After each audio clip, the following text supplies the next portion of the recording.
Bismillahirrahmanirrahim. Assalamualaikum warahmatullahi wabarakatuh. Hai teman-teman, perkenalkan nama saya Alayan Akbar, Prodi Tadus IBS NIM 2311010 915. Di sini saya akan menjawab soal pertanyaan mata kuliah Studi Quran dan Tafsir Tarbawi. Dosen pengampu Fakhriyatus Sofa Alawiyah. Soal nomor 1. Jelaskan yang saudara ketahui tentang metode penafsiran Al-Quran. Metode penafsiran Al-Quran ialah cara atau langkah-langkah sistematis untuk menafsirkan atau menerjemahkan makna-makna abstrak yang ada di Al-Quran. Yo, lanjut pertanyaan kedua. Lanjut soal nomor 2. Jelaskan keutamaan ilmu dan orang yang berilmu sertakan dengan dalil Al-Quran. Keutamaan ilmu ialah bisa mengangkat derajat seseorang bila orang itu berusaha terus untuk mencari ilmu, dikarenakan ilmu itu sangat penting bagi kita semua dan hidup di bumi ini. Dan juga ada dalilnya untuk jawaban ini, yaitu di surat Al-Mujadilah ayat 11. Bismillahirrahmanirrahim. Ya ayyuhalladzina amanu idza qila lakum tafassahu fil majalisi fassahu yafsahillahu lakum wa idza qila ansuzu fansuzu yarfa'illahu alladina amanu minkum walladiatu ilma darajah wallahu bima ta'maluna khabir. Artinya, wahai orang-orang yang beriman, apabila dikatakan kepadamu, berilah kelapangan di dalam majlis-majlis, maka lapangkanlah, niscaya Allah akan memberi kelapangan untukmu. Dan apabila dikatakan, berdirilah kamu, maka berdirilah, niscaya Allah akan mengangkat derajat orang-orang yang beriman di antaramu dan orang-orang yang diberi ilmu beberapa derajat. Dan Allah Maha mengetahui terhadap apa yang kamu kerjakan. Terus, keutamaan orang berilmu. Orang berilmu itu pasti berpikiran luas dan berpengetahuan tinggi. Orang berilmu itu pasti takut kepada Tuhan yang Maha Kuasa, karena dia pasti tahu penciptaan dunia ini dengan ilmu pengetahuan itu. Di sini ada dalilnya. Surat Fatir ayat 28. Dalilnya ada di surat Fatir ayat 28. Bismillahirrahmanirrahim. Wa minan nasi wad-dawabbi wal an'ami mustalifun alwanuhu kadzalik innama yasallaha min ibadil ulama innallaha azizun ghafur. Artinya, dan demikian pula di antara manusia, makhluk bergerak yang bernyawa, dan hewan-hewan ternak ada yang bermacam-macam warnanya dan jenisnya. Di antara hamba-hamba Allah yang takut kepadanya hanyalah para ulama. Sungguh Allah Maha Perkasa dan Maha Pengampun. So, lanjut pertanyaan ketiga. Jelaskan nasihat-nasihat apa saja yang disampaikan Luqman kepada anak-anaknya sebagaimana terdapat dalam surat Luqman ayat 13-19. Di sini saya akan membacakan nasihat-nasihatnya. Ayat 13. Dan ingatlah ketika Luqman berkata kepada anaknya ketika dia memberi pelajaran kepadanya, wahai anakku, janganlah engkau menyekutukan Allah. Sesungguhnya mempersekutukan Allah adalah benar-benar kezaliman yang besar. Di sini kita sebagai umat muslim tidak boleh menduakan Tuhan kita. Karena apa? Tuhan kita itu Allah Subhanahu wa taala adalah Tuhan yang Maha Kuasa dan Maha Besar. Dan Tuhan kita itu yang telah menciptakan bumi ini dan seisinya.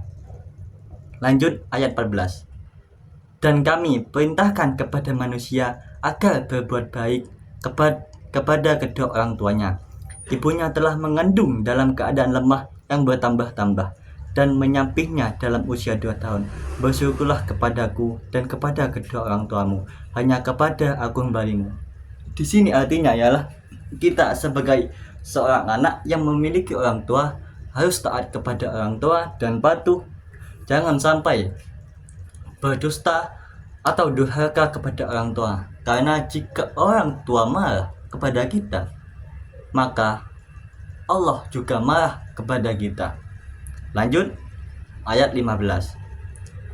Dan jika keduanya memaksamu untuk menyekutukan aku dengan sesuatu yang engkau tidak mempunyai ilmu tentang itu, maka janganlah engkau menaati keduanya, dan pergaulilah keduanya di dunia dengan baik, dan ikutilah jalan orang yang kembali kepadaku, kemudian hanya kepadaku tempat kembalimu, maka akan aku beritahukan kepadamu apa yang telah kamu kerjakan. Di sini, bila mana orang tuamu menyuruh dirimu untuk menduakan Tuhan kita, maka jangan ikuti perintah itu. Sebagaimana kita umat muslim, kita jangan ikuti perintah orang tua kita, karena itu adalah sebuah perintah-perintah yang melenceng di agama kita. Oleh karena itu, kita lebih baik dengarkan saja dan bergaulah kepada orang-orang beriman dan berpengetahuan luas, seperti ulama-ulama yang akan membimbing hidupmu ke jalan yang benar. Lanjut ayat 16. Luqman berkata, "Wahai anakku, sungguh jika ada sesuatu perbuatan seberat biji sawi dan berada dalam batu atau di langit atau di bumi, niscaya Allah akan memberikan balasan.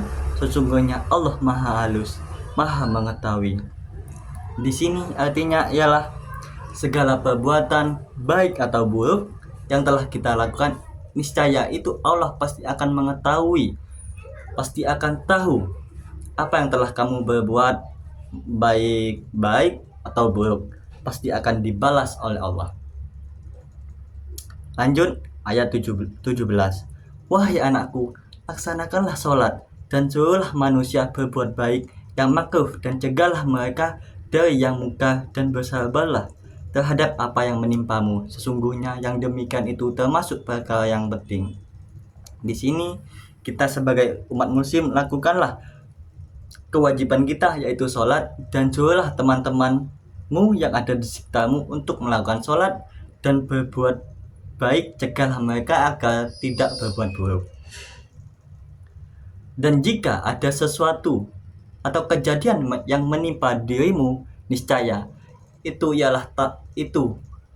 adalah tantangan yang diberikan oleh Allah Subhanahu wa Ta'ala. Lanjut ayat 18. Dan janganlah kamu memalingkan wajah dari manusia karena sombong, dan janganlah berjalan di bumi dengan aku. Sungguh Allah tidak menyukai orang-orang yang sombong dan membanggakan diri. Di sini arti dari nasihat ayat 18, kita sebagai umat muslim tidak boleh sombong dengan apa yang kita miliki, dengan harta kita, karena kita tetap sama di mata Allah. Dan sombong itu adalah sesuatu sifat yang tidak disukai oleh Tuhan kita. Lanjut ayat 19. Dan sederhanakanlah dalam berjalan, dan lunakkanlah suaramu. Sesungguhnya seburuk-buruk suara ialah suara keledai. Di sini cukup hiduplah sederhana, tidak usah bermegah-megah, tidak usah bergaya-gaya, cukup sederhana saja, dan hiduplah tanpa berkata-kata kasar. So, itu saja.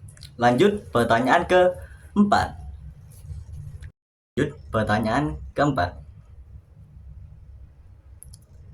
Sebagai calon sarjana muslim, berikan pendapat saudara mengapa moderasi beragama sangat dibutuhkan saat ini, serta berikan dalil Al-Quran yang sesuai.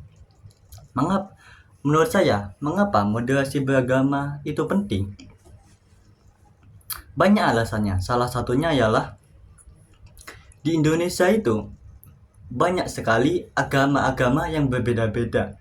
Jadi dengan adanya moderasi beragama memungkinkan kita sebagai umat muslim untuk lebih menghargai dan memahami keyakinan-keyakinan mereka yang agamanya berbeda-beda. Dan dengan adanya moderasi ini, kita sebagai umat muslim lebih sadar dan peduli terhadap tradisi dan budaya yang ada di Indonesia, baik itu budaya yang ada di luar Jawa maupun lokal lah. Di sini ada dalilnya, surat Al-Hujurat ayat 13. Bismillahirrahmanirrahim. Ya ayyuhan nasu inna khalaqnakum min dzakari wa unsa wa ja'alnakum syu'uban wa qabaila lita'arafu. Inna akramakum indallahi atqakum. Innallaha alimun khabir.